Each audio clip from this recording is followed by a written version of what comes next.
This evening on Monday the 3rd of May 2025 at 7 p.m. What did I say? November. Which is my life away. Apologies for absence, item 2. Councillor S. Taylor. And we've had a resignation. Councillor Wenham has resigned. Yeah, Councillor Wenham's resigned. I'd just like to take this opportunity to thank him for all his work and wish him the best for the future. Item 3, declarations of interest. Anybody? No, I've got peculiar interest on 10A. 10A, right, okay. Anybody else? Not that it needs declaring, but a personal interest in item 9, which is the car park. Right, okay.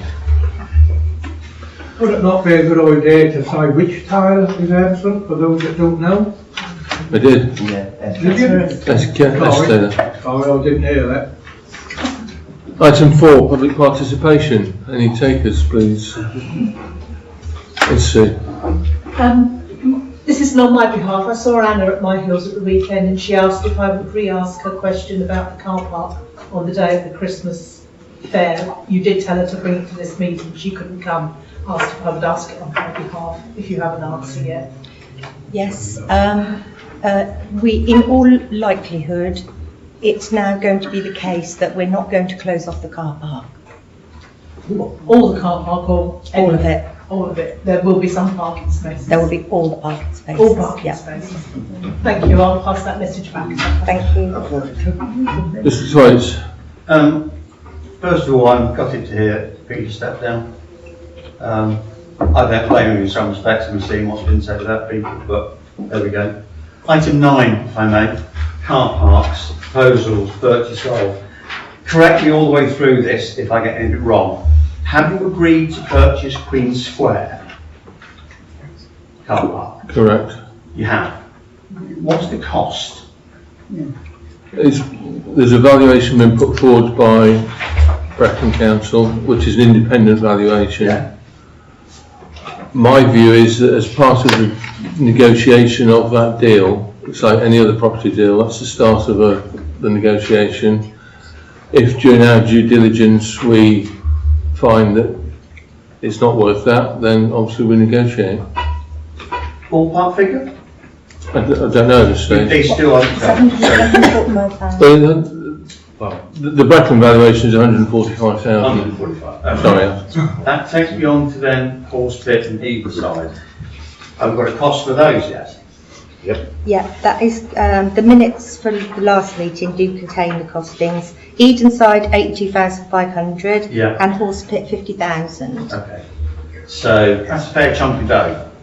Offset against that is the commuted sums. So you've got one car park at the moment that's making some sort of money, Queen Square. You then bear with me. You're charging for parking. How much? It doesn't. It's not charged now.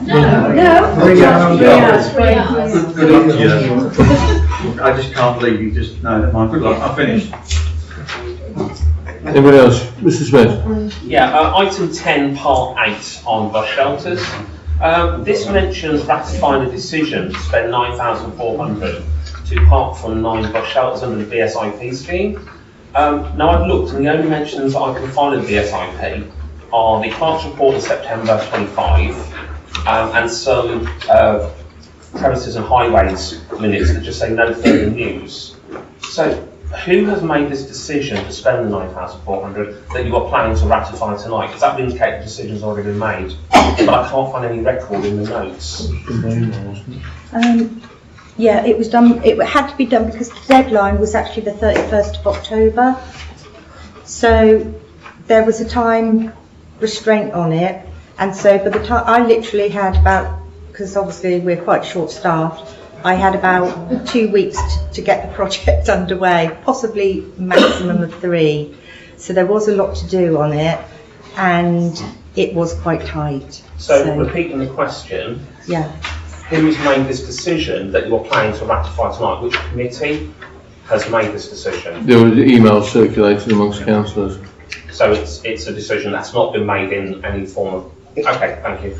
And I also note the meeting pack's only got one quote on it that simply has a description of each shelter.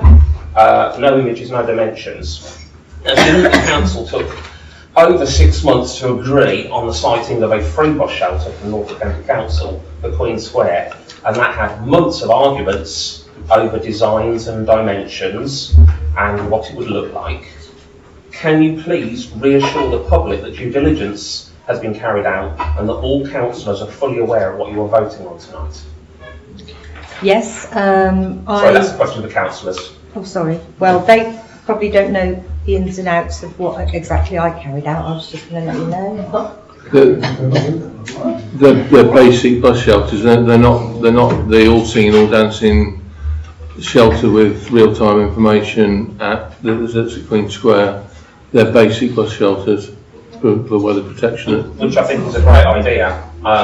It's just a concern that you're ratifying a decision that's been made in secret over, you've got one quote, well, I'm pretty sure it's supposed to have 3, and it appears that the decisions have been made without people knowing the full details. So I just wanted some reassurance from councillors that you know what you're voting, that you have done your due diligence. Am I right in saying that actually notices have gone up at each of the proposed sites and has been subject to consultation with the public? Yeah. And at the moment they're indicative, but it's the principle of committing this money to this scheme that we're agreeing, and that it's right and proper for the council to make a decision by email, given the time-sensitive nature, so long as it's openly, publicly, transparently ratified in a full council meeting. Yes, and Mr. Smith is quite right. That all the due diligence should have been done. I did seek 3 quotes. I didn't get an answer from 2 of the companies. Didn't even get a response. Those 3 companies were on the basic guidance. You have to use the approved Norfolk County Highways contractors who manufacture the shelters. So I contacted 2 of them, and the only response I got was from Westcotec. So I did seek 3. And also with regard to, I met with the highways engineer on each and every location. 2, actually there was about 11. 2 of them weren't suitable, so I didn't put them forward. And also then I also met with the Westcotec quota for each and every site, so that they could assess the merits of each and every bus shelter, so that they could quote on the particular type that would suit that particular location. Then we've done the consultation. I've also got a street furniture licence underway.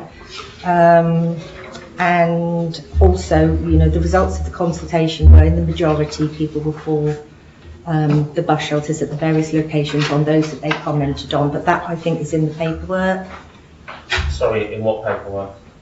In the papers. Yeah.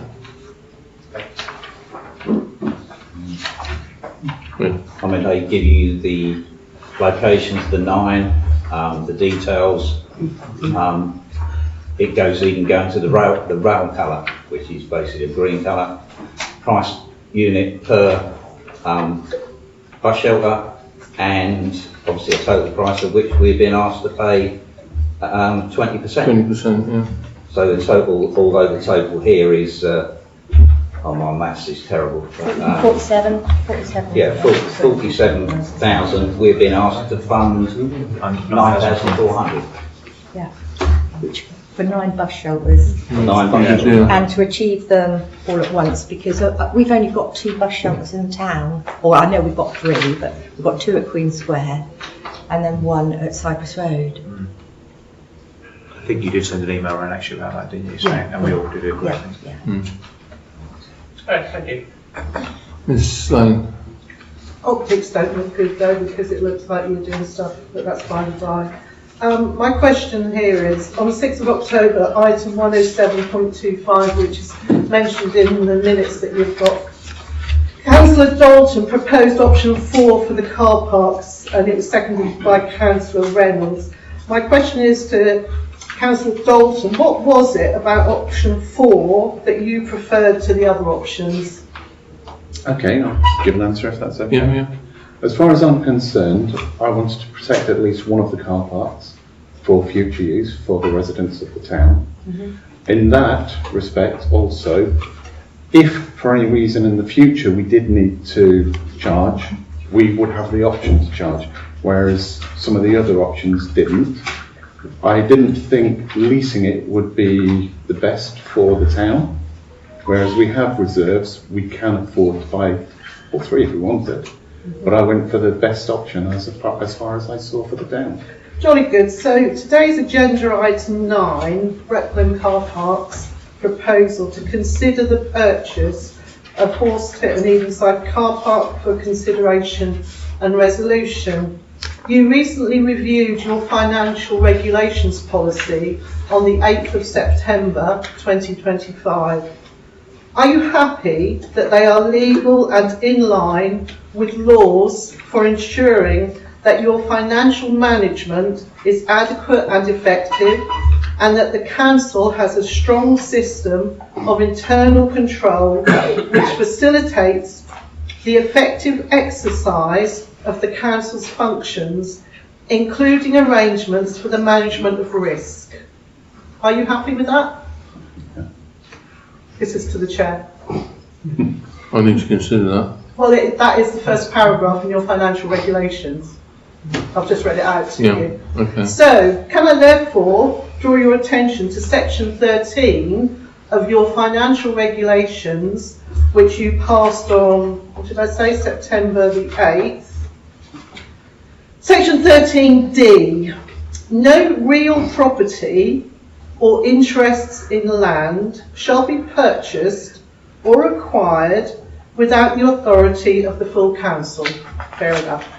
In each case, a report in writing shall be provided to council in respect of valuation and independently surveyed condition of the property, including matters such as planning permissions and covenants, together with a proper business case, including an adequate level of consultation with the electorate. So, where is the business plan and where is the consultation with the electorate?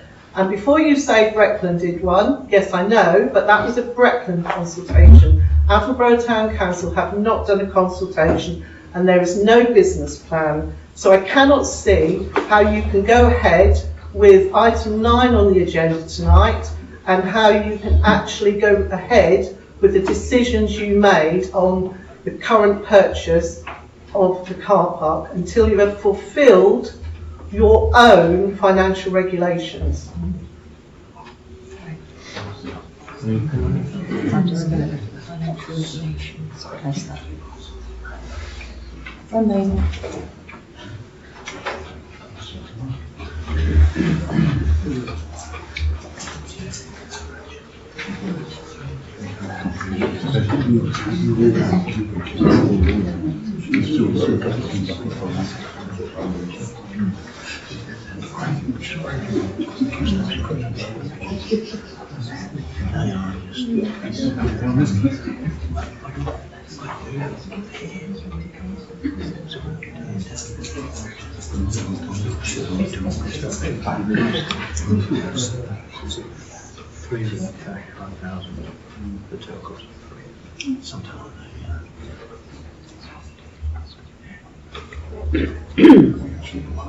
I can't speak about the consultation, but it doesn't actually state there when the business case should be produced. So if it is the case that we have to comply with that, then we have to comply with it. Well, it says, yeah, you've made a decision, but you haven't actually... It's a decision in principle. I mean, it's still subject to negotiation. But your councillors weren't given the correct information that you've laid out in your own financial regs. How can it? They could not make an informed decision. You lay down your regs, and you've asked your councillors to make a decision without supplying them with the regs that you yourselves have said you'll supply. I think that given the time-sensitive nature, the decision that the council made is the right one and the best one with the best outcome for the community. I think much of what Ms Lane has raised would actually be identified at that point in the negotiations as you've referenced. No, that's not how you whereby go. That's not how you go. with the land searches, you don't. That's not what you do. You have the information beforehand. You have got your own financial rates. You've had them for a long while, and you haven't stuck to them. And I suggest that you defer item 9, and you also do revisit the motion, which 6 councillors sitting around this table asked for that motion to be revisited, and you agreed to it, Andy. And now the clerk made a decision that it wouldn't be revisited. Now you need to either call an EGM if you're worried about time sensitivity, but you have breached your own financial regs. if you can allow me to finish, Andy, the point I was making was, if the rights of access, rights of way, all of those things that would come up when the land search is done, and the relevant things that need to take place in the process of us procuring that piece of land, if at that point there was any issues, the town council could withdraw from those negotiations. Yeah. And I think that is the fundamental principle here, is that it's not too late for those financial regulations to be met. So what's the point of the financial regulations then? What's the point of having a system to ensure that you can undergo scrutiny if you're going to ignore those and then make it up as you go along? And it's a very simple fix. I actually am in favour of you taking on the car parks, but you have to do these things correctly, and then you won't have all this mess that's been going on. So I really strongly think that you should defer this and call an EGM. You could call it for next Monday night, and make sure that you actually do things legally and above board. The other Brecon council simply doing consultations as well, don't they? Yeah. That we've done by the 7th. And you have gone back on your word, Andy, when you said that. I reconsidered because on the basis of the information that I had available to me. But if six councillors asked for that to be revisited, they're legally allowed to do that. Oh, yeah. Yeah, it Well, should they have could just been call an revisited. EGM. If 2 of them call an EGM now. Well, I would be happy to do that, but we will miss the deadline.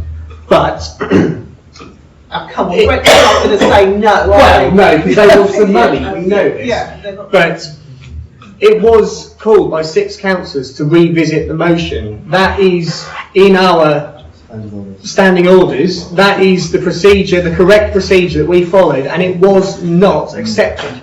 That is not how this council should be run.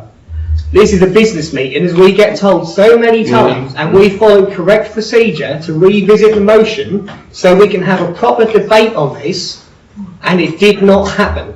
But there was opportunity for a proper debate. I mean, I wasn't at the meeting, unfortunately. Well, they didn't have the information. We didn't have the and then They had the information on the night, so.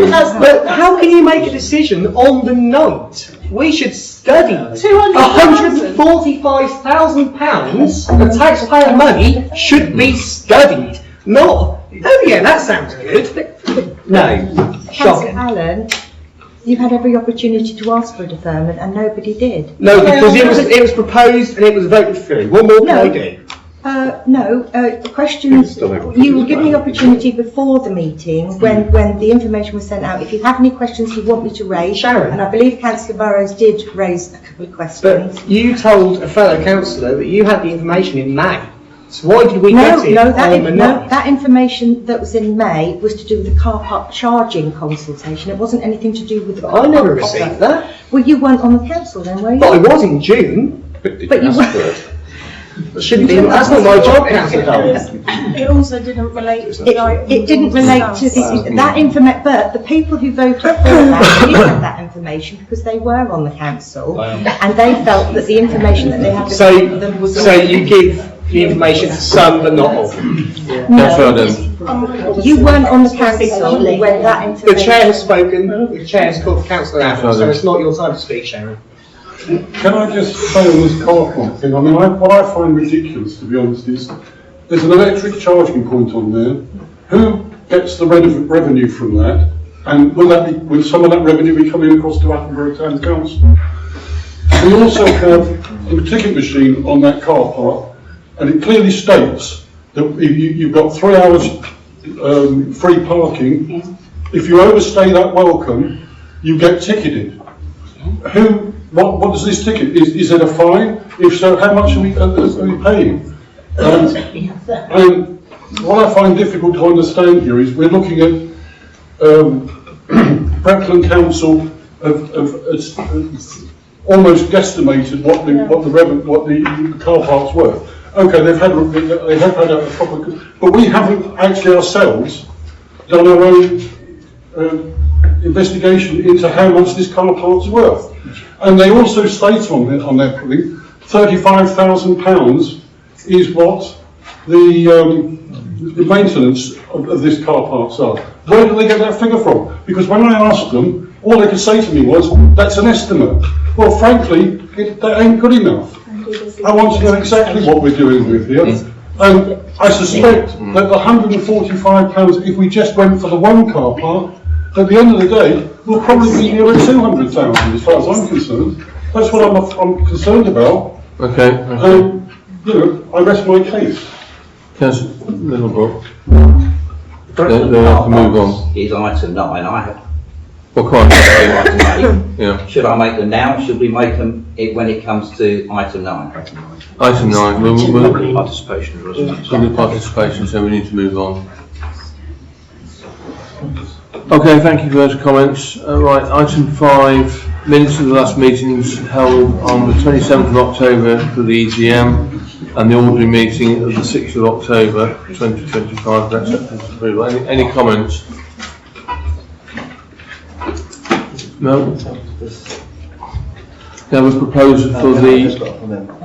Sorry. I just want to ask, regarding the 27th EGM, obviously it's noted the second motion, point 2, was to authorise a statement undersigned by 15 councillors. Obviously it wasn't passed by 15, so we're just querying it being carried over, because obviously as such, shouldn't the wording change to like the majority or something?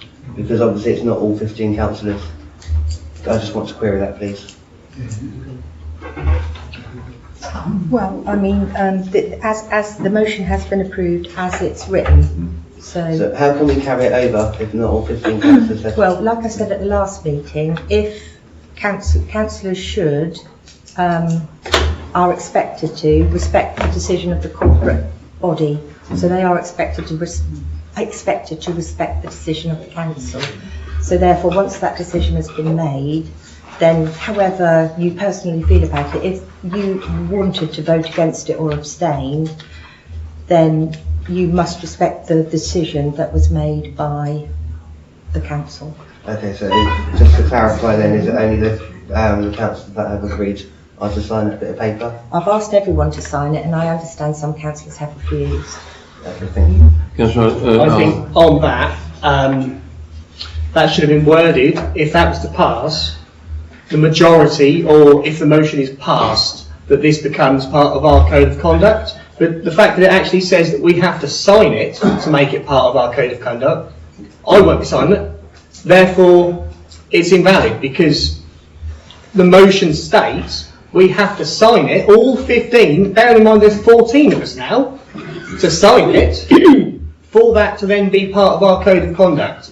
I'm not signing it, it is not part of our code of conduct. The motion may have passed, but it says that undersigned, 15 councillors. Yeah. Well, it's not. It authorises the statement to be undersigned. It doesn't order you to, it authorises. So if you don't wish to sign it, it will be issued without your signature.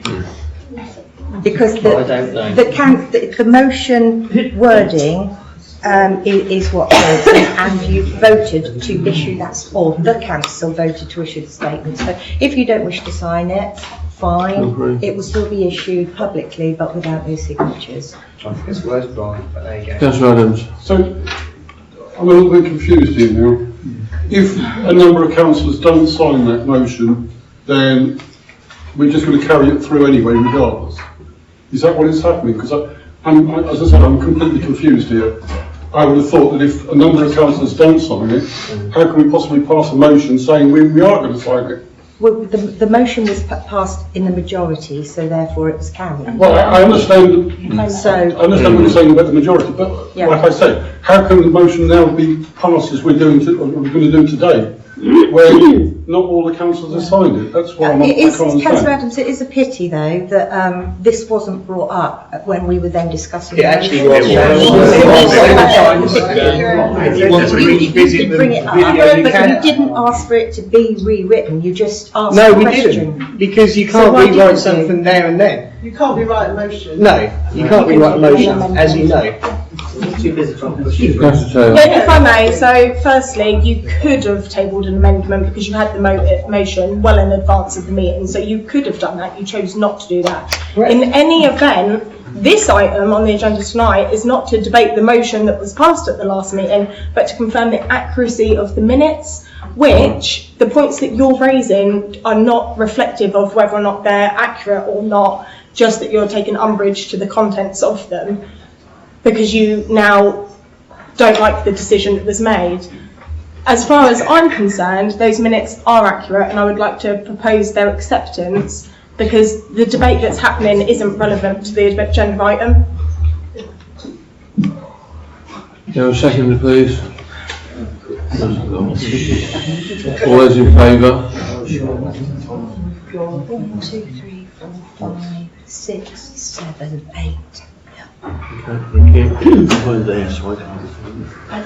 The meeting, That's I'm aware of, I'm staying. Abstaining. That's just the EGM, yeah? That's EGM, yeah. Right, so Right, ordinary meeting, 6th of October. Can I have any comments on that?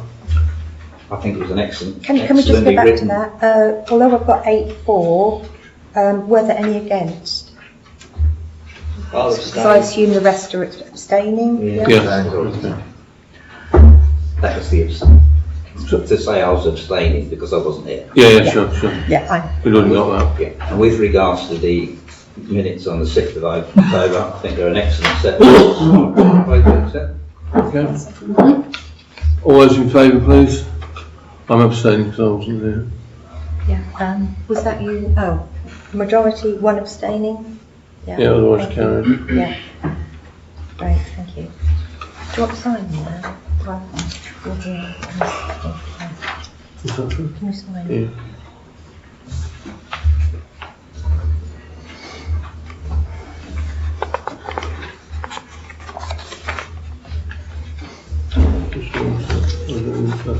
Yeah, just yeah. Supposed to just initially change, but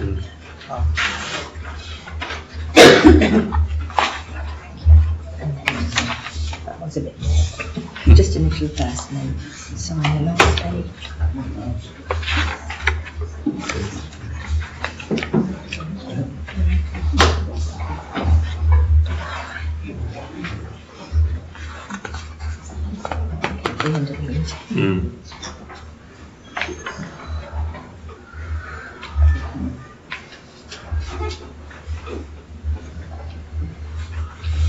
Right, item 6, committee memberships. To consider any vacancies.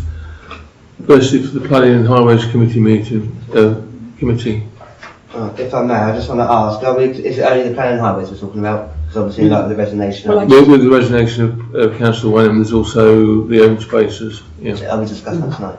Yeah. Okay. You can put forward any vacancies so long as It's only for any committee. Okay, thank you. Yeah. Does there have to be a vacancy like on the open spaces, because there's no limit on the numbers, so if I wanted to go on that. Yeah, but it sort of like we have to be sensible because we're getting towards the limit of like every councillor is on the open spaces apart from a couple.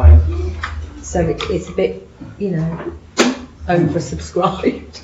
Well, but I thought But- I've got no issue. I've got no issue Yeah, with it. you're literally going to have about 13 on there. Plus the chairman's no longer there, is it? Yes. Yeah. But personally, I've got no issue with it, whoever wants to join it. Any takers for planning and highways to start with? I would like to go on there. Yeah. Okay, thank you. I'll second. Yeah. Councillor Burrows. Okay. Any takers for open spaces? Councillor Burrows again. Yeah, thank you. Anybody else? No? Okay, thank you. Moving on. Oh yeah, sorry. Vote, so vote for the planning and highways. Well, you can do it on block if you You want to do it on block, okay. Okay, all those in favour? Yeah, that majority, yeah, you can vote Unanimous. yourself as well. You can vote for yourself. Sorry, I'm new to this.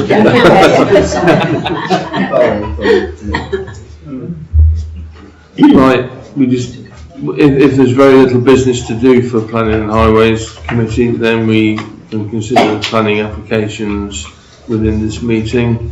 So item 7, planning application PL 2025-1413 householder, 43 Queens Road, 2-storey side extension. Give us a little more.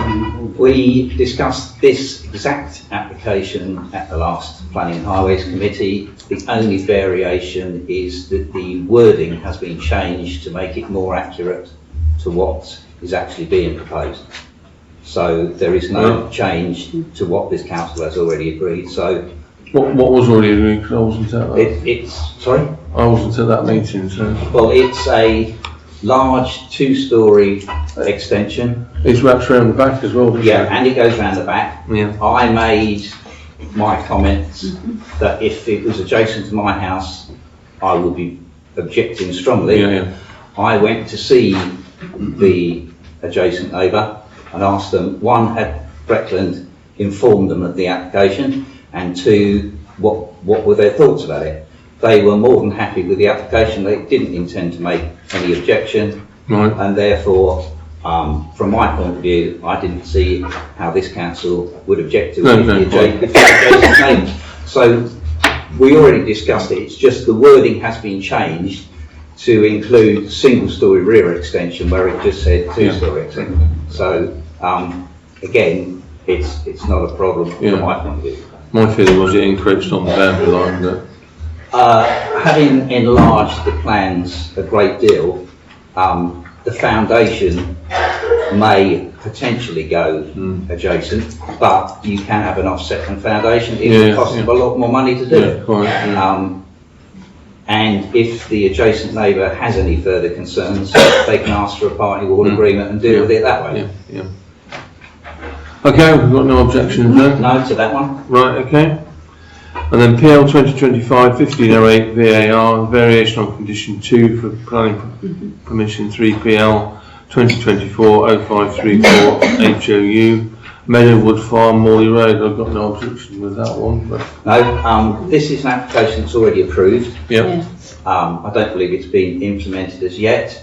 The application was approved with conditions. Condition 2 stated it had to be in accordance with a certain drawing number.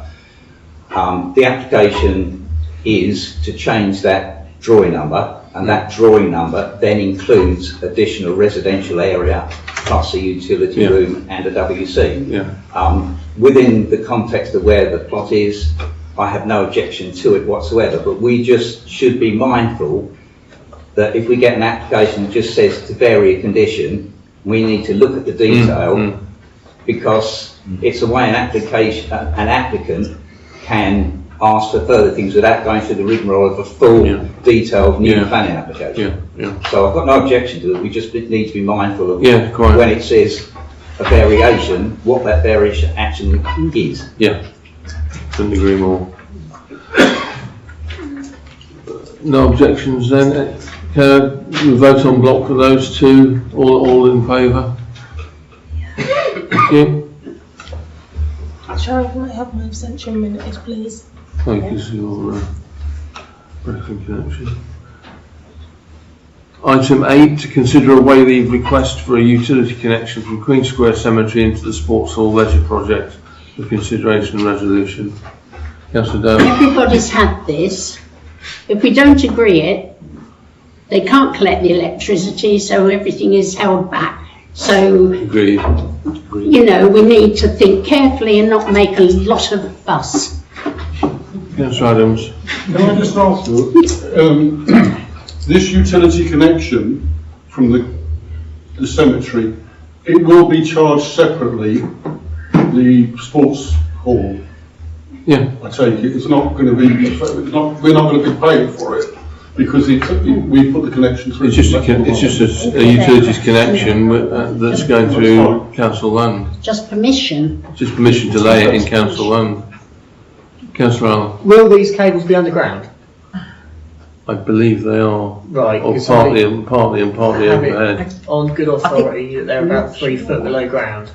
So looking at the drawings we've been given, it will come through our newly resurfaced car park. It will go through the cemetery. So will they be digging up near graves? Is that a good idea? No, they wouldn't. Right, so what's the setup there then? Is it overhead cables? What's happening there? Because it cuts around the car park and then across the cemetery. So are we digging up our brand new car park that we just paid for? We didn't. Twice? We didn't do that car park. No, we It's just bought it. only the section A to C anyway. As I understand it, It's only the short length A to C, it's not the whole red line, that's already Right. existing. yeah, hang on. That's the existing. Right. Yeah. C not very clear, to A no, is underground and then A to B is overhead, Right. the blue. Did you have that on yours? Low voltage, yeah.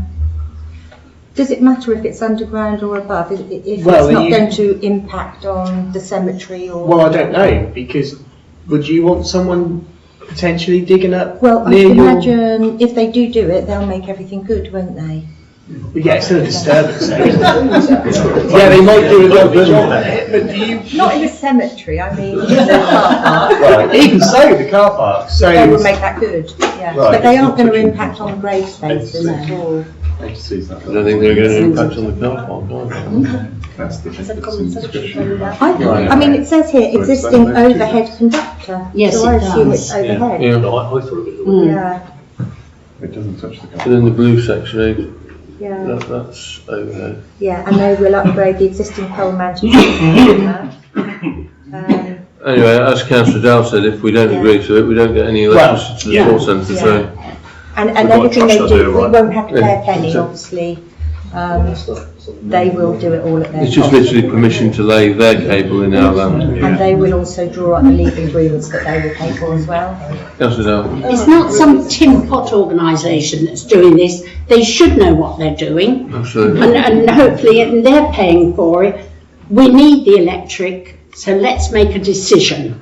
I propose that we agree. I'll second it. All in favour? Thank you, carried unanimously. Thank you.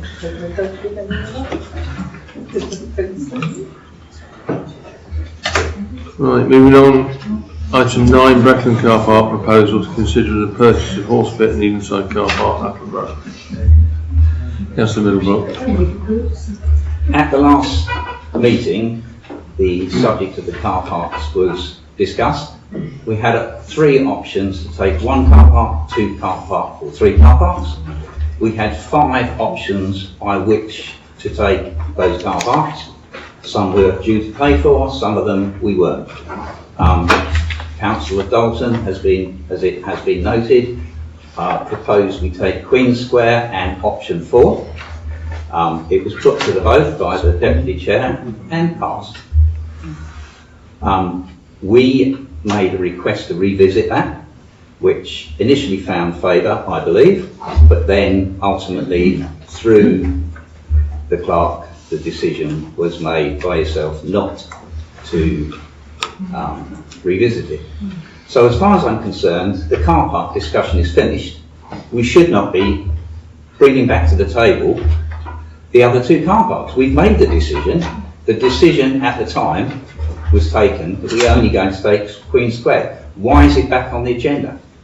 The discussion has finished. That has closed. We're not allowed to revisit it. Why are we bringing the others back? Good question. Good question. Depends what the agenda I think items the say. discussion's over when it suits it. You only made a decision to purchase 1, but there was no discussion or debate on the other 2. There was no discussion on any of the other methods to take the car park for free. So you can't have it both ways, in my opinion. Yeah, if it helps, because obviously my property myself. If it helps, obviously I did chair that meeting, and I do distinctly recall actually before taking to the vote saying, does anyone have any further questions? Does anyone have any comments? Are there any other proposals? No other proposals come forward. I have spoken to Sharon, and I think she consulted Andy as well as chair and vice chair before this agenda was set. I also asked about this particular item, and actually the reason that Sharon gave at the time was because the decision that was recorded in the minutes was actually in relation to just Queen Square, and there wasn't an indicative decision about the other two car parks. If the council wants to say, well actually we feel that no decision is required, that is your democratic right. If you want to say, actually maybe we should take one of these other options and apply it to these car parks, that's also your right. But make no mistake, I'm not fussed either way. Councillor D'Souza. I wholeheartedly agree with Councillor Middlebrook that it was not the first part that we agreed on. I am concerned at the costs and that we're rushing it through to meet a deadline of Breckland. I think a public consultation will be good for both car park or for all three car parks, but we've already passed that Queen Square one. I think we need more time to look at it and discuss it rather than trying to rush it through. Well, as I said before, my understanding is that it's a agreement in principle to go down that route, and then all due diligence can be carried out as part of the negotiations. And correct me if I'm wrong, I don't know. That's my understanding. That's not how it came across. Yeah, it was. Yeah, rushed through. Councillor Burcham. Yeah, just to, obviously, 6 of us emailed to revisit the motion. On the 24th of October, we received an email from yourself in favour of this and to suggest that we go to public consultation. I did say that was subject to further consideration. I want to, I'm leading on to something. Obviously on the 29th we received a further email from Sharon stating the objection. I just wanted to ask, obviously given the week, a week less we were presented with something totally different, can I ask why your position had changed and if you had ever... Because I've given it further consideration. Pardon? I've given it further consideration. Did you have any other information that we hadn't to influence? No. And then secondly, as such, I propose that we defer this agenda item due to not fully adhering to section 13 of our financial regs. I'll second that. Okay. Councillor Adams? I was just going to, I'd like to ask a question about the Breckland District Councillors, the Dual Hatters. Did they actually vote in their role at Breckland District Council to sell these car parks? I would imagine. It's not for you to say, Sharon. If they didn't vote to sell them, why are they now voting to purchase them?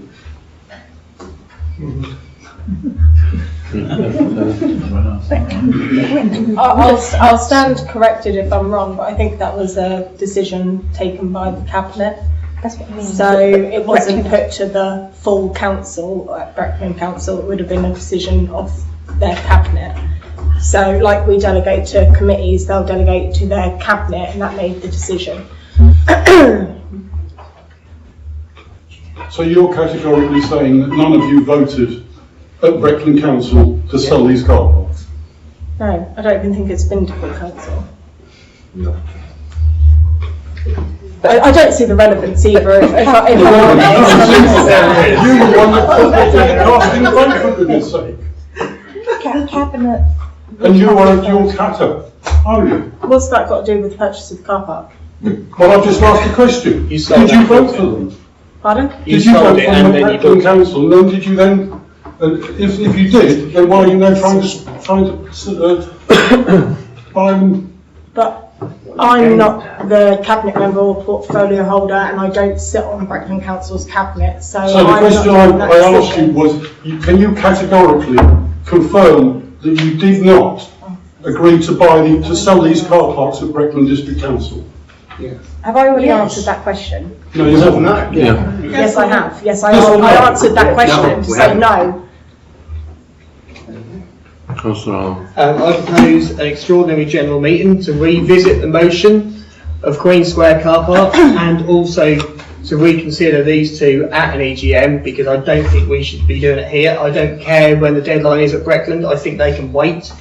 If they want £145,000, I think they can wait a couple more days. I think we should have an EGM next week just for the car parks. And I'd like to propose that, please. Anybody to second it? Councillor Bersham? All those in favour? We've already got a proposal as well then, which is Councillor Bersham. But can I revisit my proposal then? Because obviously I proposed to defer it due to being in. I'm just wondering if you're then going against Standing Order Well, retract your 9, referral which means and that second my the proposal. motion that you presented was improper because you already did have all the information, there was no new information. We haven't got the information. You keep saying that. How much is the parking ticket on Queen Square? Please tell me. There is no. There are parking fines. There are parking fines You if just you asked me, overstay the 3 hours. what's your What is answer that to the fine? ticket, you said. You asked me what the cost of the ticket is. How much the parking fine?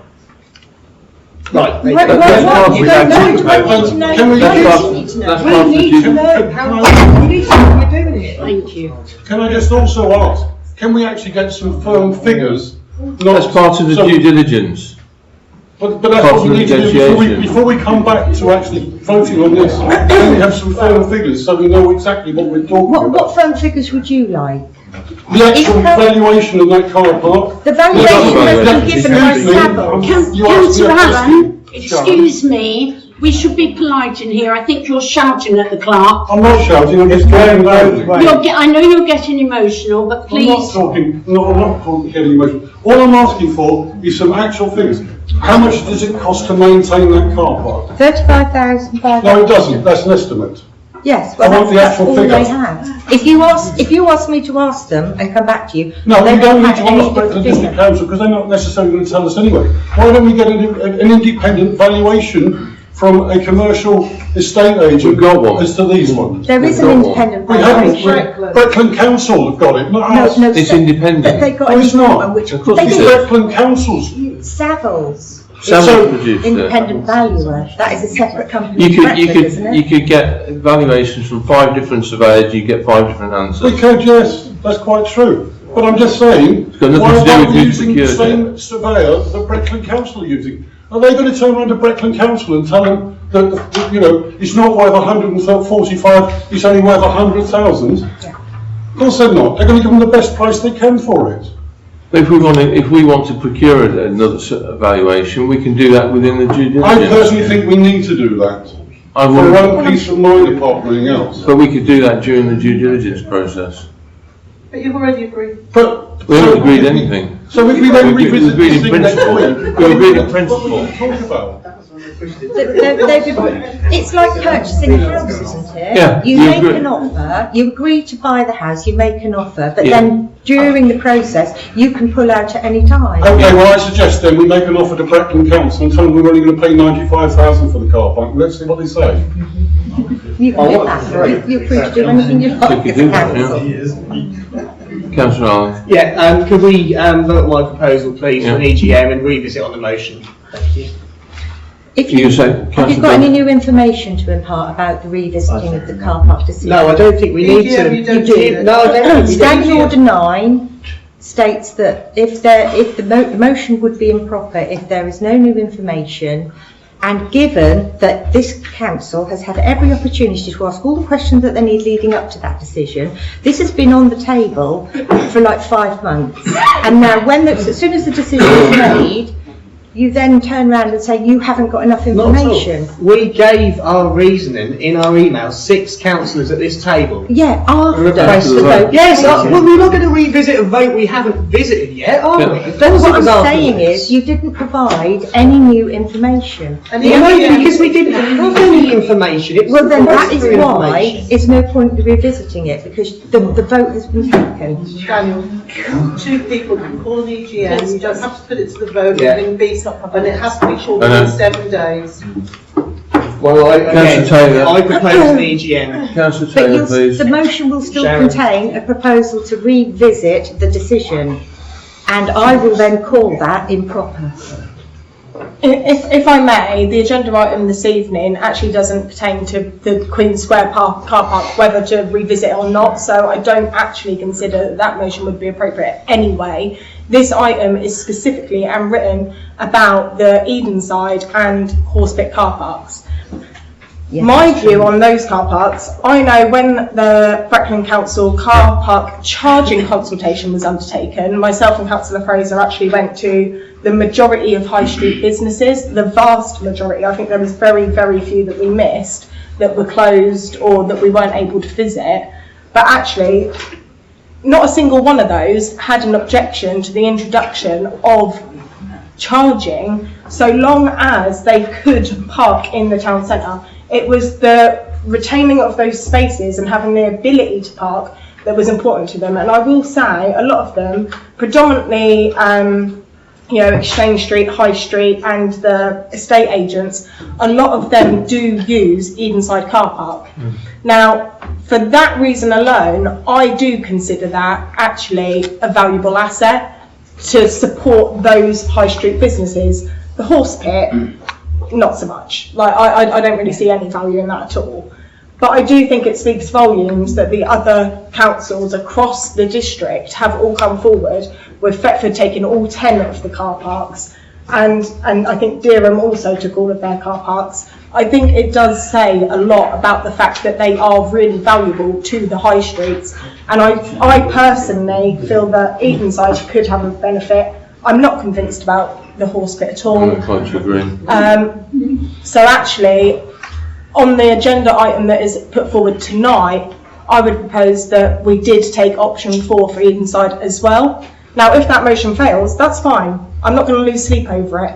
But that is what I genuinely believe is in the interest of the town and its businesses. Councillor Middlebrook. Well, firstly, as I said before, I don't think it should be on there at all. I think we finished with it when, after Councillor Dalton made a proposal, it was voted on. That was the end of the car park. Yeah, but if it's brought back again, then I would like to make sure we discuss the option to take the car parks at nil cost. Yes.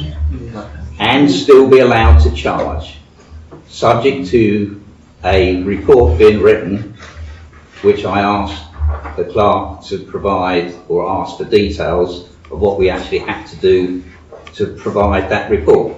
Because even if we have to engage a consultant for a couple of grand to write a report to stop us paying £182,000 by writing a report, it seems worth considering to me, when you still end up with the car parks, but at nil cost. Great.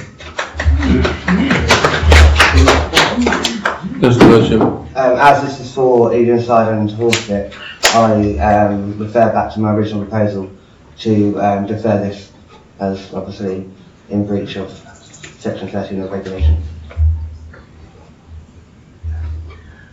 Is there 3 proposals on the table? Can I just ask for a point of clarification? So a proposal for option 4, a proposal for option 2 and a proposal to defer? Yeah.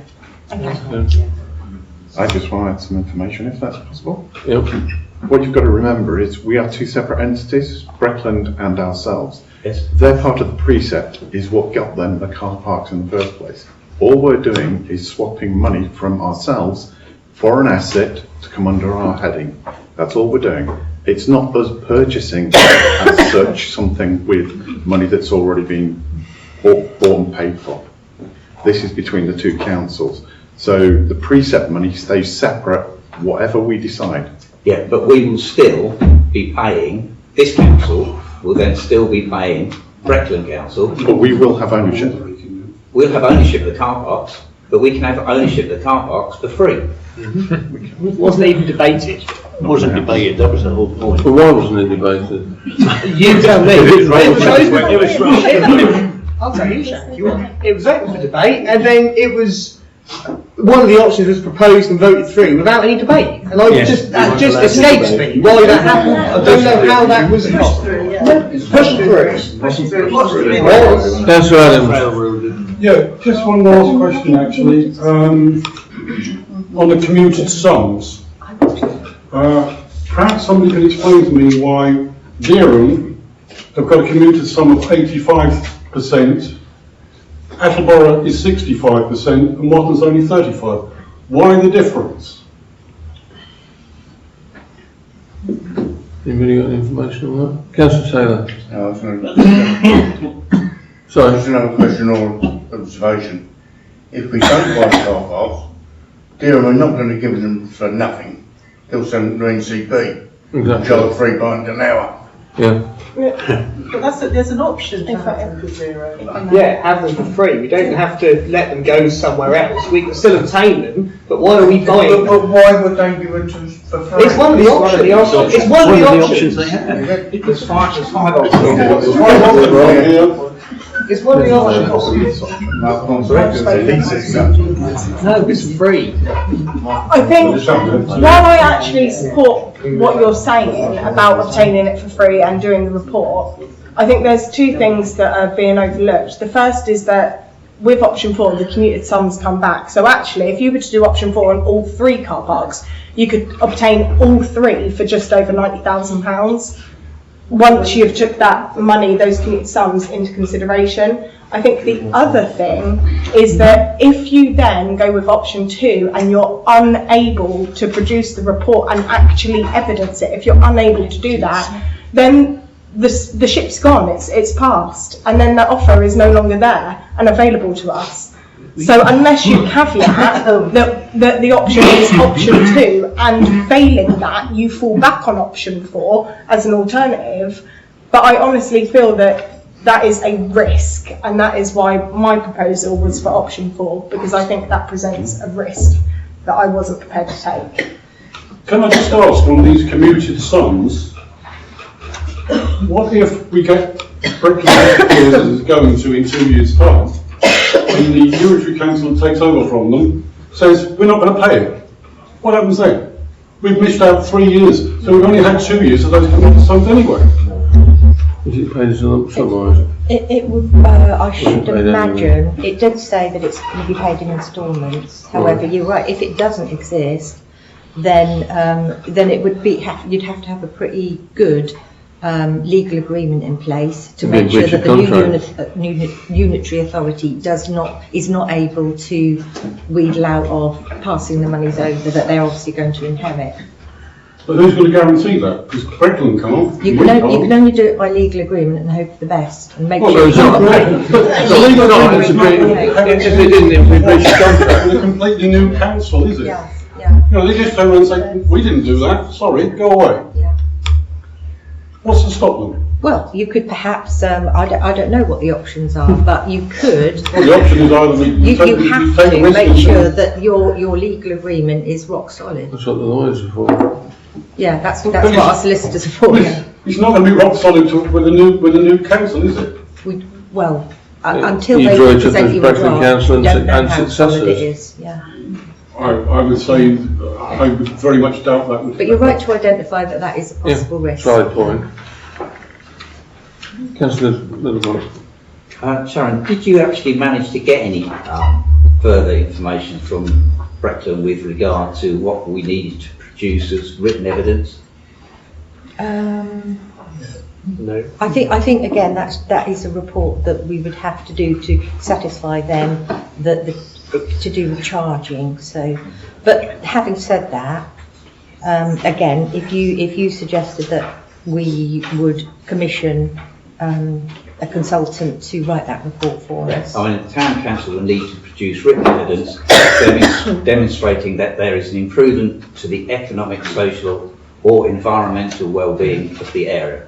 On production of this evidence, Brecklin Council will determine if this meets the specific terms outlined in the Local Government Act 1972, General Disposal Consent 2003, whatever that happens to actually say. If it does, then it will progress, and then if it doesn't, it will be withdrawn, as you say, potentially leaving no further options. But I still think we should at least investigate. I agree.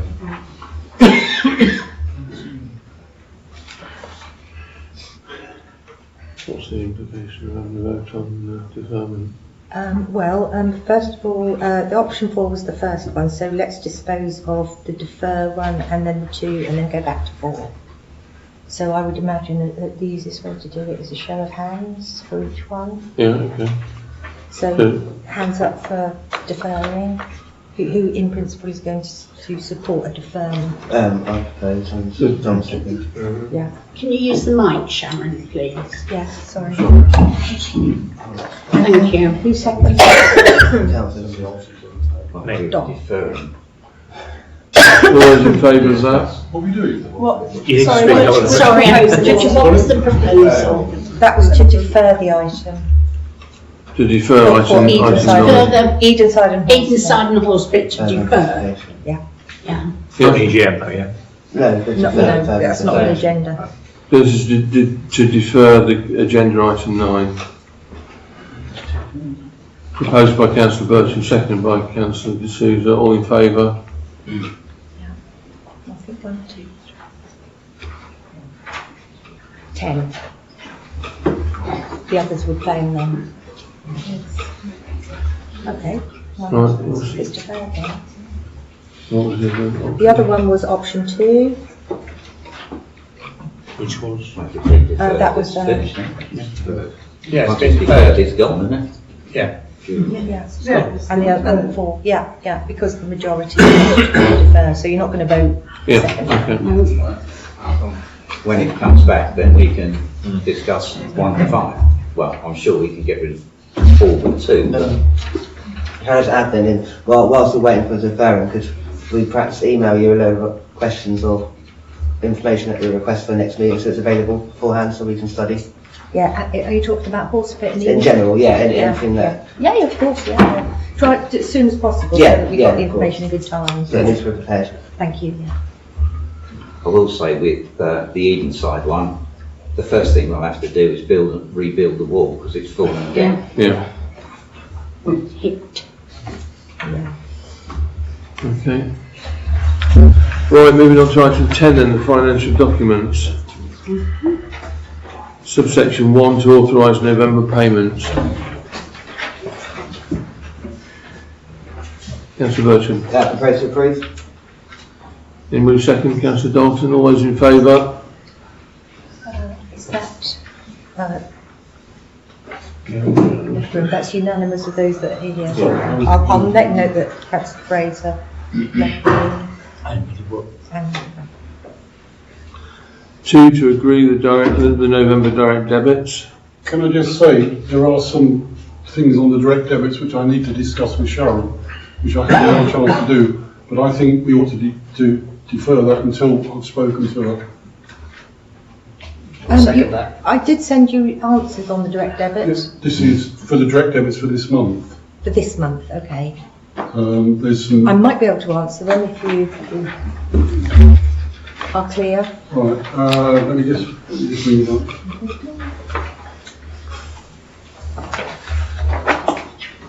Okay, the first question I have is that up until now, we have paid Gamma telephones £141.82 plus VAT. So it's a total outlay of £170.18, and that's on a monthly basis. We've done that every month. When we look at the payment for July, for November, so the same company is now standing at £443.84 plus VAT. So that's 532. So it's a massive jump. Yeah. And I just wondered why. We did purchase one extra telephone, but I'm not really sure why it is so high, I must say. Right, so we can check that out. Yeah. BT Mobiles, I see there's no payment on there again for the monthly direct debit. which should be about 260 something pounds, I think, from memory. No, yeah, 197.34 is what we normally pay, but that's missing off this month. I'm just wondering if that's a timing issue? Yeah, normally, I mean, I haven't had a problem with seeing the payment on there previously, but it may well, could possibly be. Yeah. It could be that we do get hard copies, so it could be that that got lost in the post. I don't know. And the total gas and power, I think that what's the electricity for the public toilets, the skate park and the town hall, we've had no bills from them this month either. Say that again. The total gas and power, electricity for the public toilets, the skate park and the town hall. That's quarterly. Well, they've been monthly up until now. It says monthly. Well, it says quarterly on here, so whether they've Well, changed total it. gas and power in October, it's monthly £47 for the public toilets, £297.61 for the skate park and £247.35 for the town hall. That was October. Would you like me to go back further than that? No, but it would have been nice if you could have come to the office. Well, and that's then we what I could said to you just clarify. now. I said to you I was prepared to actually come and talk to you. Yeah. I wasn't going to bring it up at this meeting. You asked me to tell you what the problems were. I've just told I you. ask at every meeting, if you can possibly come and ask me first, and then we can give you clarification, and then you wouldn't have to waste time. Unfortunately, I've been very busy the last 10 days or so with my work, so I haven't been able to get in here. Councillor Dalton. Sorry, Councillor, he's not actually being very clear about what he wants. He's basically shouting, let's drop it. Sorry, he or Councillor Adams? Councillor Adams. Oh, I see, thank you. Thanks for making that clear. Yes, Councillor Adams. He. Can I have a proposer then to agree these or otherwise? Proposer. Councillor Souza, seconder, Councillor Taylor. All those in favour? 1, 2, 3, 4, 5, 6, 7. And have you got any against? Any against? No. Any abstentions? 1, 2. Are you abstaining? I need to put my hand on, So you're yeah, okay, yeah. And abstentions, 3, 4. 4. So that's carried. Item 3, to receive income. Any comments or a proposer? Councillor Wilson. Accept proposed. Second. Councillor Dalton. All those in favour? I Carried. think that's unanimous. Thank you, Cash, for information. Any comments? No. Income and expenditure for October 2025 for information. Any comments? Is that number 5, sorry? Yeah. 5, yeah, sorry. I just want to ask, line 4508, how come the business awards is how come the business awards is on the finance line? Line 4508? What page is that, sorry? Just to save me time. Oh, line 458. That was the, wasn't that the contribution towards the expenditure of the business awards? Because we made a donation, didn't we? Yeah, why is it not on like a one-off? Why is it on an actual regular line? What's got, you mean, well, I should imagine she made up a category for that. Yeah, do you know why? Well, it didn't come through grants, did it? So she had to put it somewhere, didn't she? Okay. So, but it is there transparently, isn't it? So that you can see. The council did approve the payment of £1,000. Yeah, but that would have been in that month's expenditure. But this is a continuation. So yeah, that's what I was asking. Yeah, how come it it's is still a on? continuation. How come it's still on? It will be on there until, forever now on this particular year, because it's a payment made.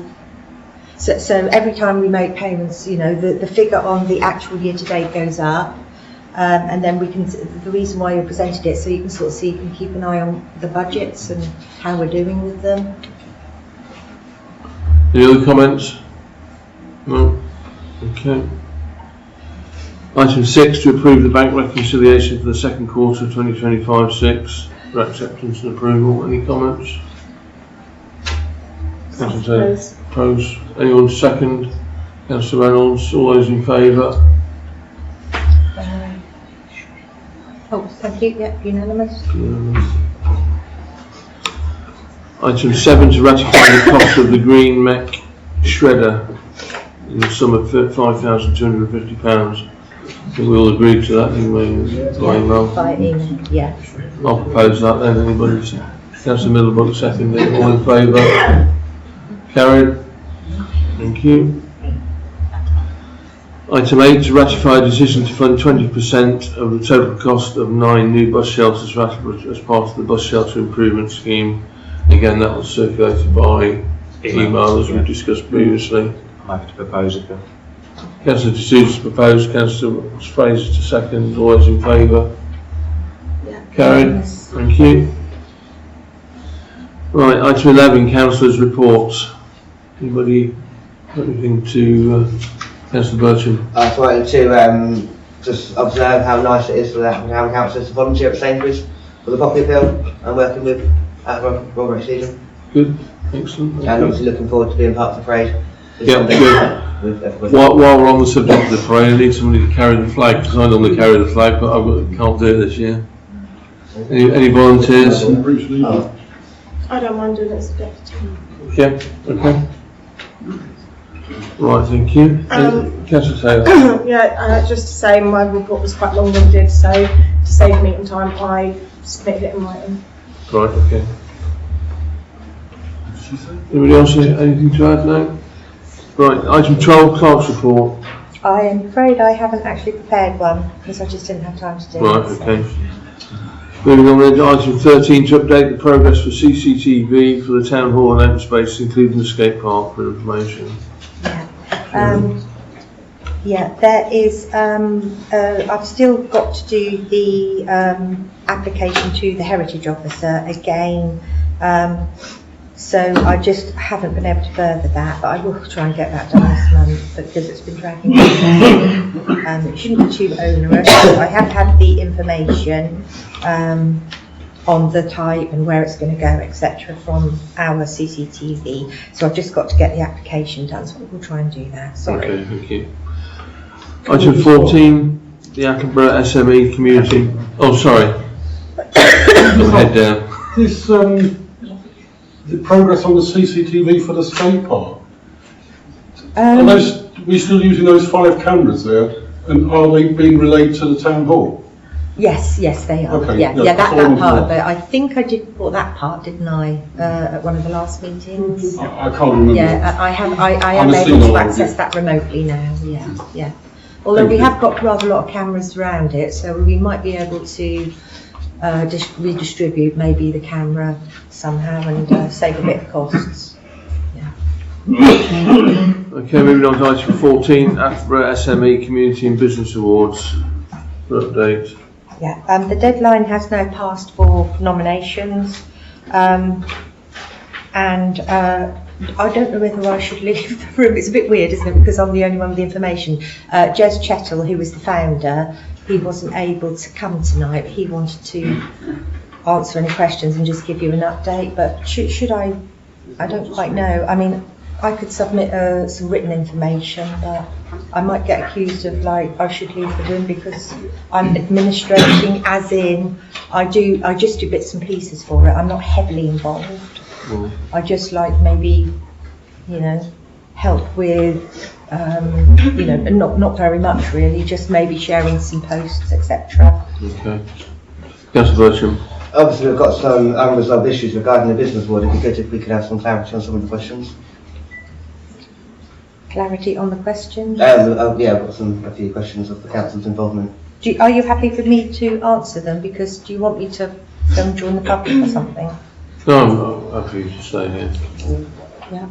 Well, first of all, it's just the council's involvement. I appreciate that the town council directly paid 650 expenditure for the table, the night. There is no expenditure for the table. That donation that the council made was just simply to contribute towards the running costs of the awards. This town council will not be having a table. So Attleborough Town Council hadn't paid No, for a table? I've seen that online, and that isn't true. Yeah, that wasn't the intention. It was just purely admin. So it might go towards the backdrop and that sort of thing. And also part of it has already been spent because it went towards the sponsors launch. So this sort of like Chinese whisper that the council is having a table was never the intention, and that wasn't ever put to the council in that way. Okay. Okay. Any more? Can I just ask? Sorry, Councillor Bersham, have you got something? Yeah, just okay. Where has the award criteria, nomination requirements and judging guidelines publicity been available? That isn't the sort of thing that goes on with those business awards. Jez has been running the awards since for 8 years in Thetford and has never done such a thing. Okay. So at the moment there is no So is criteria. it unusual for people to ask that sort of question then? He said yes. I Really? did ask him that exactly what, and he says nobody ever has asked him that. In fact, no, honestly, in fact they haven't. Really? So laugh as you may, that is, and also what Jez did say to me, because he can't be here, he's willing to give anyone his email address, and if you do have any questions that you'd like him to answer, just you can direct them to him. I have been told that a couple have emailed him and haven't got the exact answer back. So What they've answered, they've had his email around the address, house do his they? answer back. So obviously that's why Yeah. they wanted to bring it to the table. Yeah, okay. Well, I don't know about that, but he Okay. has offered, yeah. Okay, so He has had some rather rude emails as well, by the way. So whether my they're question is- from genuine people or not, I don't know. Okay. But as you know, we have been experiencing fake Okay. emails. My question is obviously with regards to the running of it. So obviously I'm guessing you can't answer those questions, and if that's you've got questions. Well, I can answer what I can answer, yeah, if you want to fire away. You can do, but it's just regards to like conflict of interest policy and to safeguard impartiality, regards to sponsoring and receiving awards. Yeah, I'm not aware that there are any. And obviously we don't know. There's no full list of sponsors. There's Well, named that sponsors, has been a but- changing thing because we've had sponsors and then they've pulled out due to the adverse publicity, unfortunately. Okay, so do we know what the full list of sponsors are? I'll try and do it. It's at the moment we have 5 sponsors: Okay. London Tavern, Sky National. He calls it Sky National, but it's Sky.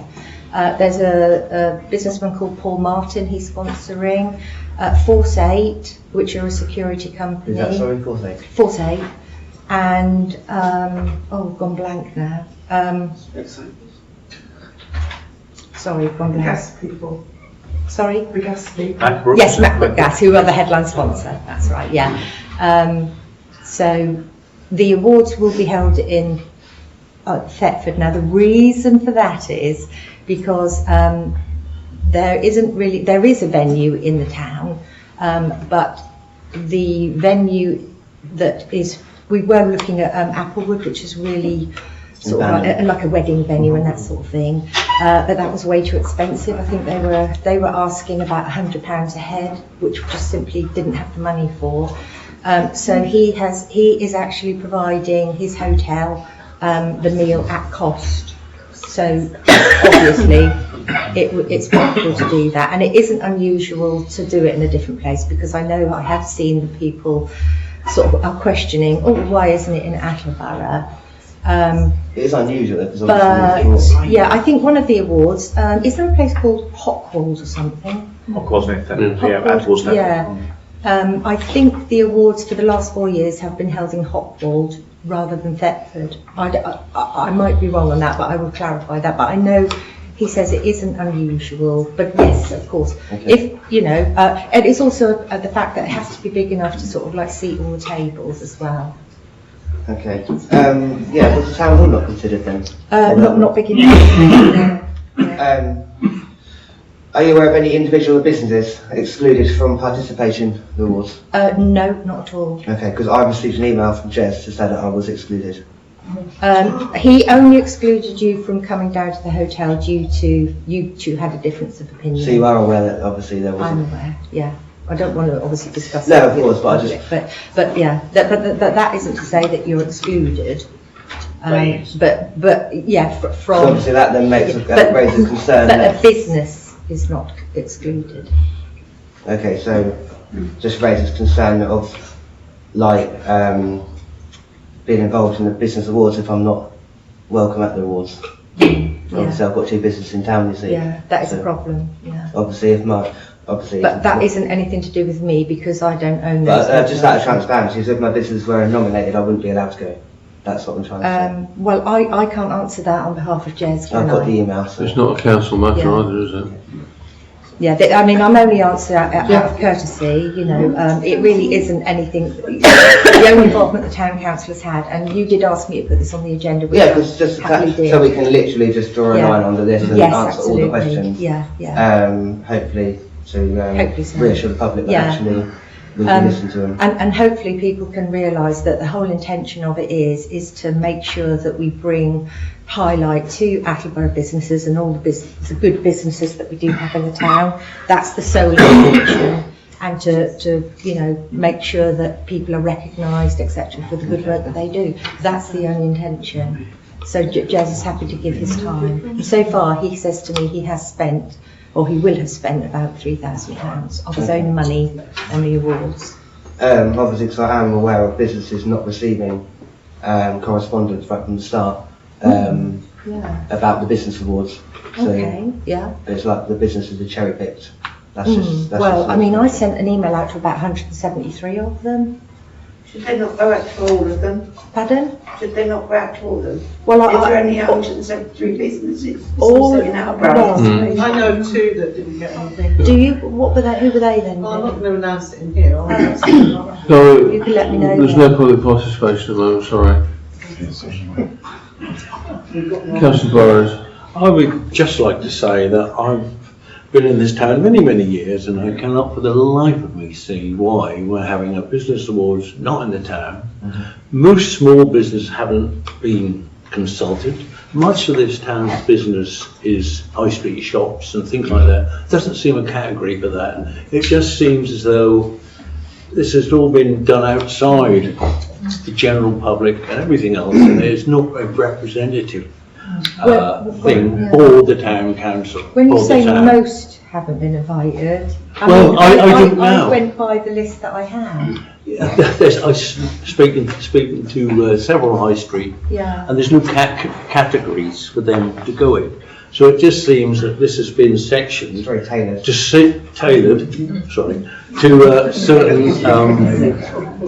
certain companies and certain things that have been used, and they're certainly not open to all.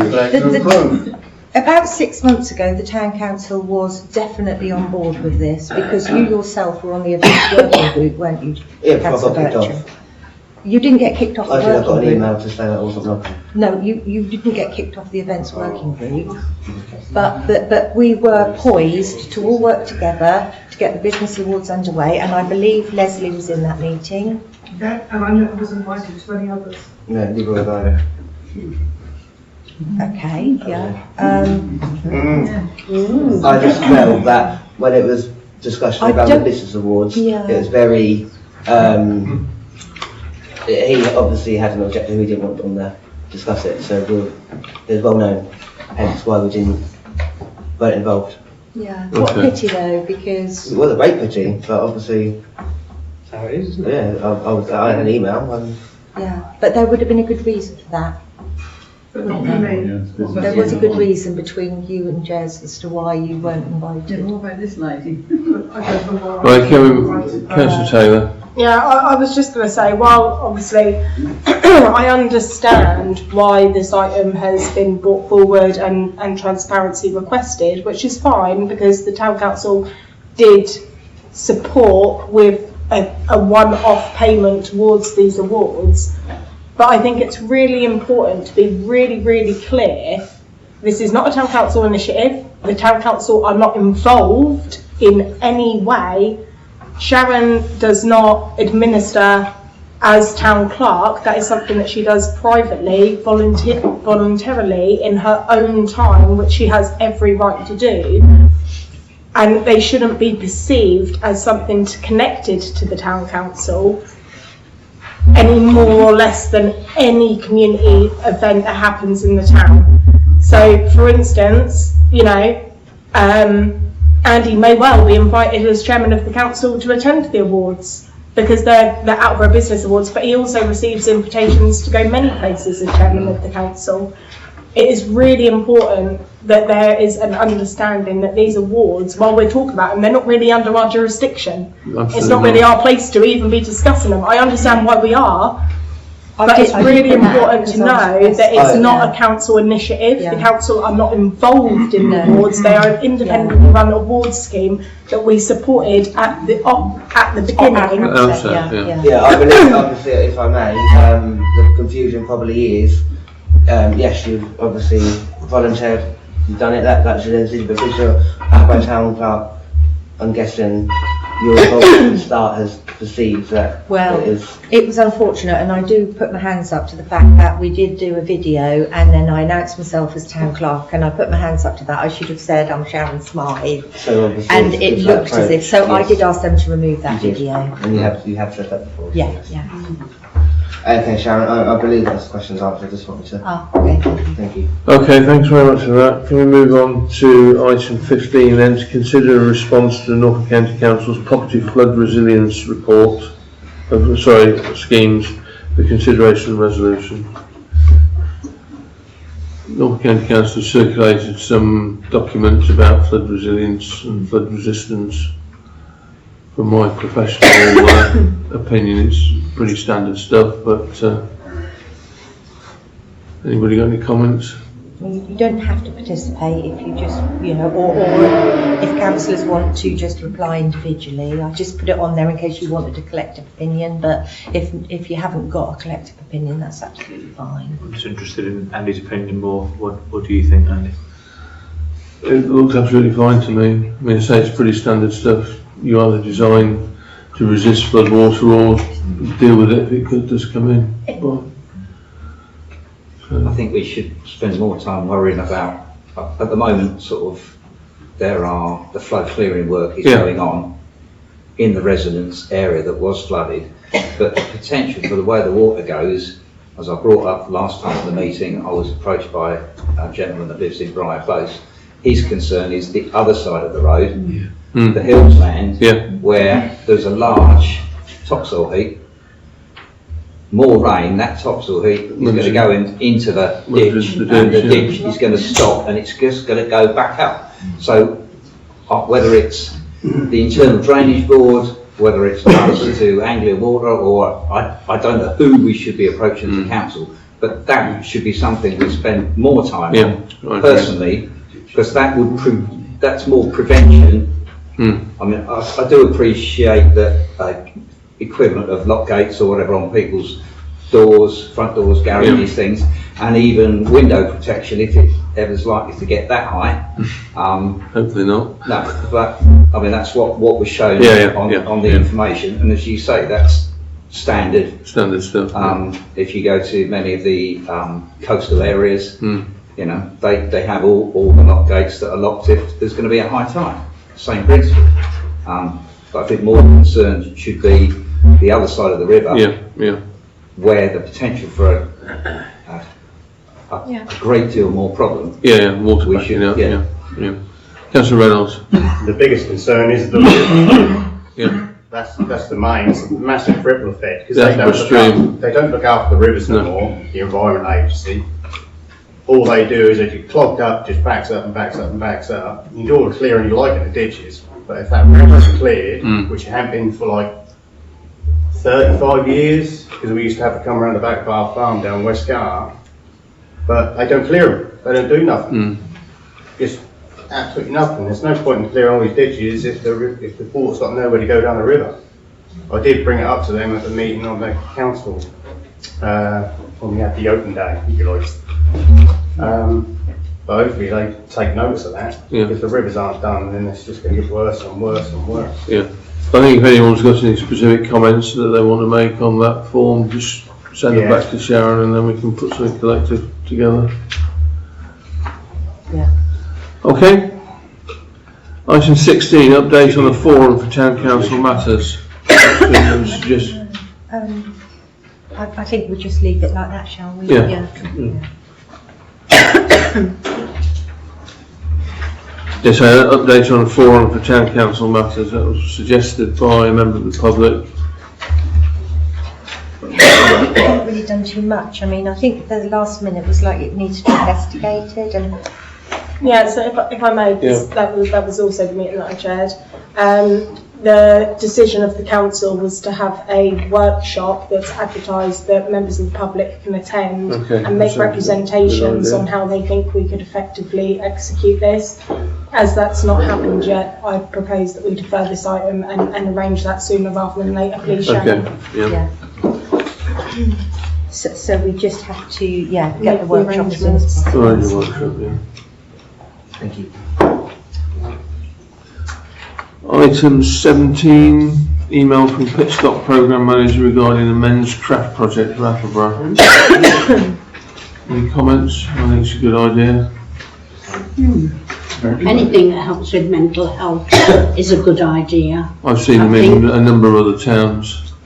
Good idea. Is that only for men then, or yeah. Men's. They often call men's sheds. Yeah, sorry. Any other comments? Was supportive? Yes. Yeah. Yeah.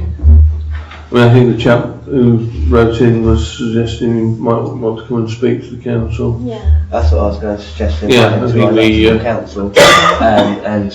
We say that we're broadly supportive and he's happy, we're happy for him to come along. That goes well to our mantra of being a mindful town as well, doesn't it? Yeah. Welcome the idea. Yeah, absolutely. Okay. Any other comments?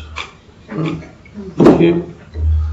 Right, item 18, public participation number 2. Any takers, please? Mr. Smith. It's just a couple of financial queries. On your payments, you've got £562.80, which is 1 month's worth of electricity for the Vono. Yeah. Now, £562 for a month of electricity is a lot. I think it was mentioned earlier that the town hall electricity for a similar period was 230 something, I seem to recall. And I'm pretty sure the town hall is used a lot more frequently than the Vono building is. So, is that a cost that is the same every month? Is that changing? Is this something you're aware of? Is this something you're looking into? That's so high? It's all the kids going in there charging their mobile phone. That's a lot of mobile phone. You'd have to be charging something a lot beefier than that. Charging electric cars. The only thing I quite a few electric cars. It's totally electricity in there. There's no gas. And I just wonder if maybe the immersion heater is being left on or whatever. The heating might be. When they heat the water for the showers. And if it's left on, obviously it's using electricity. Because if you're running that over the year, that's over £6,000 a year just for Yeah, electricity. yeah. That was the first Bad enough as it is. So we need to investigate that. Yeah. See if it is a one-off or if it's something regular. Yeah. And the second thing is just going back to the car parks. You all know that the car parks don't generate any income.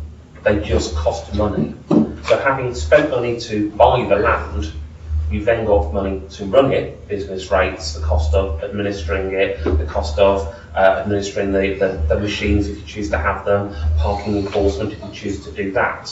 So there's clearly a cost which Beth have outlined an estimate for. That cost is either going to come from charging for parking or it's going to come from taxpayers. Please can you give some guidance on whether our council tax will increase next year because of the cost of running these car parks?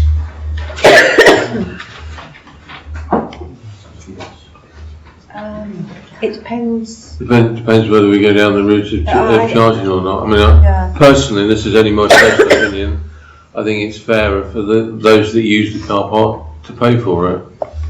So In you're, terms you're advocating charging. that it will be a chargeable thing, which then goes back to this idea of you decided to spend council taxpayer money to bring them in-house to have control so that they're not swallowed up by a private company that charges. So instead it was charges excessively though. We look to charge at a reasonable, you know, in line with Wyndham, for example. Yeah. Because there's obviously a clear concern that at some point your reserves are going to start getting depleted running these car parks. And that's going to mean money either coming from the motorist or from the taxpayer. Yeah, so personally, I think it's fair that those that use it pay for it. It's entirely expected now that if you're a driver that you pay to park. But you have done a business plan where you could work this out. Yeah.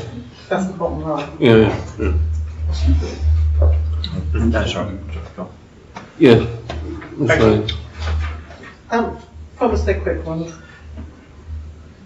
Well over a year ago, SF Services was employed on a 3-month rolling contract for caretaking. When are you next going to review it? You haven't reviewed it for over a year. Yeah. When are you going to review it? It's up to the council if they tell me to review it, because, or if they instruct that it's put on the agenda. Well, it's on a 3-month rolling contract, Yeah, so but it should have been the reviewed. the rolling contract isn't, not that you review it every 3 months. The 3-month rolling contract is you basically have that notice period so that you can just end it within 3 years, both parties, 3 months, both parties. So it's not to do with the fact that a rolling contract is a rolling contract. It goes on But you until did any review party it, wishes for it You to did be review it reviewed. after 3 months a couple of times. Yeah. So you've now did. changed your mind about what That's okay. Second point is, why is the splash pad below the line again? I can't understand why you feel this needs to be discussed below the line. It says because you're waiting, you're waiting until you've got figures to present. Well, the public have a right to, be part of this. It's not so much that we're waiting for the figures to present. It is that the officer who is taking on that project, the partnership liaison officer, she prefers not to keep coming and if you bring it to council and then the council have changed, say, their mind about a location or the type of, there's a lot of considerations, and so she wants to just make sure not to keep coming so the goalposts change, because then that looks very messy. So she would prefer to have the project intention, and the council is happy with that, and then it will come above the line. But there's nothing untoward about it. That literally is. But you could have something as discussion. You don't have to. Every agenda item does not have to be for resolution. Yeah. You could have the splash pad above the line for discussion, which would allow the public to have an input during public participation. But once again, the perception is you're trying to hide something. You're probably not. But my last point is on the payments out. We've got a Kerry Butcher payment. Work in respect of an objection to the internal audit of £1,260. Now, would this be the objection that was raised because questions were asked as to payments being authorised for the resurfacing of the car park at the football club? It was authorised, it was proposed, I believe, by Taylor and seconded by Stephen Fraser at a meeting of GP and Finance. Never went before full council, and that was in breach of your financial regulations once again. Now you, in response, tried to say that it actually went before full council in the January afterwards, but by that time the work had been done and the company had been paid. Now, you can wink, but that's it. No, sorry, I'm just trying to remember. The payments were made. So what we have is a situation tonight, once again, you actually rewrote your financial regs because of this complaint that was put into Kerry Butcher. You actually, that was part of it, you said we're going to revisit them, the financial regs, even though you'd passed them in May, you said we're going to revisit them, which you did at a standing orders meeting, and you passed the new financial regs in August. And once again tonight, we've seen a situation where you're now in breach of your financial regs again, because you have not adhered to the regs that you actually wrote. You know, so I'll tell you what's going to happen. If you carry on, there'll be another report going in. You know, if you're going to have these regulations, you have to stick to them. I didn't actually write that particular regulation. Well, it was passed by full council. It doesn't matter who wrote it. You know, that it was passed by full council. I see. You know, and you're the proper financial officer, so you should be advising the council to write documents such as this, which are legally binding. And I said to you at the start of my first question, are you happy that those financial regs are legally binding and correct? And he said, oh, I'd have to go and check. And I reminded him that's actually the first paragraph of your financial regs. So you should all know. It goes back to when I asked you all a year ago what the Nolan principles were, and somebody had to get their laptop out and look. Luckily, you all know what the Nolan principles are, but you didn't then. So I'm saying you need to learn your financial regs, and you've just cost the town £1,260 because you didn't stick to your financial regs. On top of that, on the 21st of July, at a GP and Finance meeting, you were asked to clarify the terms of reference and the spending powers of the GP and Finance Committee. And you said, I'll have to check. The chair of GP and Finance, Sam Taylor, she didn't know either. I thought I nodded and said, yeah, we do have delegated authority. Because I did there's look no back on figure. that. We asked you for a figure. What is the GP and F Finance Committee limit on expenditure? Because within your procurement policy, it says anything over X figure has to go to full council. What happened last August was the resurfacing contract for the car park was awarded at GP and Finance for over £100,000 by 5 people sitting around a table, and it never went to full council. I personally think that's disgraceful. But once again, you know, we have to move on. So what I'm saying tonight is, you've now deferred the car park issue. I strongly suggest, I think you will probably be facing an EGM as well. And if you don't follow your financial procedures, there will be another report going in. It's very simple, and I'm not against the car parks, by the way. I just want to say that. I am against you paying for them, but you know, I'm not against. Anyway, that's it. That's all. Okay, thank you.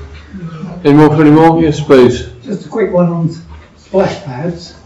We carried out a survey of people, and 69 people said they would use the splash pad once a week. The cost of the splash pad will cost over £600,000. It will cost £35,000 for maintenance at least a year. And is that good value when you've got 69 people, which means that's £10,000 per person? Well, it's 69 people who were part of the consultation. So that isn't to clearly say 69 people. Yeah, but that isn't to say that that amount of people won't use it. No, all right then. If 69 people were going to use it, that means there's 12,000 people in the town won't use it. Well, it's just an indication, isn't it? It's an indication. £600,000. That is not a good value for us. The cost of the scheme has been reduced as well. Sorry? The cost of the scheme is being reduced as well significantly. Oh, I was told categorically it was costing me £600,000. There was a scheme at that price, but it's by the clerk. Yeah, that Well, was at the there time. was, but it's That's why it's an ongoing process, you see. Now we're going through the process. That's why we put it under the line until such time as the councillors have made their decision on the type of splash pad, where it's going to be located, what type of water system it's going to use. How are you going to counteract vandalism? Well, that will all be, you know, that will be discussed, and then once they're happy with what they actually want, if they want it, then that will all then come clear, and then after that there'll be a proper tender process. So how much is this all costing us today for all the investigation? It's free because I don't think Eustigate, who she's consulting with, they're not charging. It's So we're officer using time. one contract. Officer time at the moment. We're going to one contract. at the moment. No, but there will be a proper tender process. But in working out the, obviously you've got to have an expert in order to be able to prepare, your project. you've got to have, like, for instance, if you're going to look to, I don't know, refurbish the town hall or something in some way, you would have to consult someone. I think for that amount of money, or however much, I think It's that's up to the council. public vote. Yeah, it's the council's call on that. So you're doing all this work below the line with splash pads, all this research and gathering information, but you haven't done that for the car park now? The car park is quite straightforward though, isn't it? Still money, isn't it? Whether it's £1 or £100. Yeah. Okay, anybody else, just quickly, reach the champions please. Yeah, just a quick one. It was brought up at the last full meeting that Councillor Adams had called District Councillor Darling by one of the private puppets. I just want to confirm that he didn't say darling to the lady, and henceforth then the farce of the emergency meeting, where obviously the newbies refused bullying. And then tonight we've had a little outburst how Councillor Adams is actually shouting at people, even though he is just dotting the I's and crossing the T's on payment, which I think is a good thing, because as we know, this council does waste money. And if he is just checking that no one else is wasting money, I can't see that a bad thing.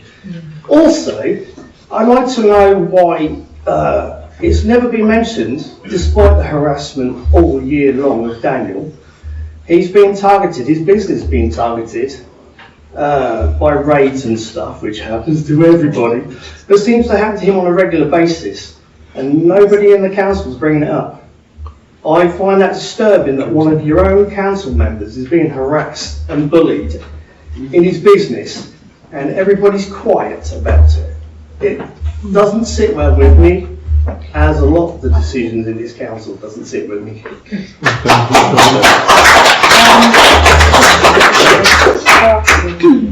And councillors are being named, but Oh, sorry, I've got another thing to add as well. With the emergency meeting, obviously nobody can bully anybody online now, fair enough. What are the consequences if anyone does bully somebody online? Because you haven't stood by your code of conduct. So what repercussions are there for anybody who does bully someone online? Because we all got to know who it's going to be. Thank you. Okay, thank you. That's public participation. Let's I just finish wanted it. to answer the gentleman's question. Okay, item 19, items for the next agenda. Yes, sir. We had I believe, a successful and informative public open space walkabout a little while ago. I'm hoping that we can continue these, schedule these. It seemed to work well on a 2 o'clock on a Friday afternoon, 2 till 4. There are other open spaces. We've got the cemeteries, we've got the allotments. If we're going to do it, we shouldn't just stop. We should do it regularly. So whether it's next Friday or every fortnight, we go around 2 or 3. And open to all councillors, those that not just the public open space members, but anybody that wishes to attend, invited to attend. Now, whether that's an item for this or just for the public open space, but as you know, the assets are the allotments, the cemeteries, open space, and some of the buildings, like the former chapel in the cemetery, you know, things like that. I mean, I think that'd be open spaces, won't it? I was going to suggest. There's no reason why. Send an email out. Or send an email out availability maybe. We could. I mean, I did actually invite all councillors to the walkabout, didn't I? But it's kind of, I mean, if it's just we did one. I thought it was successful. It's certainly hopefully very informative in respect of Blackthorn Road when we were going to looking at the encroachment and various other matters. But I just didn't want it to die a death. I mean, we've done it in the past on our hot basis, but just do it on a regular basis. Yeah, say monthly. At least monthly. Fortnightly, we kind of moved to fortnightly, didn't we? That's a big time commitment, isn't it? Yeah. Well, we've had illnesses and people have been on holiday and stuff. So. Yeah, but if it's every fortnight, then Yeah. there'll be a turnover of councillors. True. Somebody may not be able to go to one, but they'll be able to ask a question of somebody that did, Yeah. and then maybe go and visit them, just to look at the points that were raised. If you want to propose a date, You sent out like a little poll last time, didn't you? Yeah. That yeah. worked. Yeah. okay. Yeah. For the next agenda, could we have a review on the contract for SF services, please, on the next agenda? Thank you. Any more? Okay, no, thank you. I'll close the public part of the meeting then and go to item 20, exclusion of the press and public on the basis of... Propose it, seconder? Yeah. All in favour? Okay, I will, okay.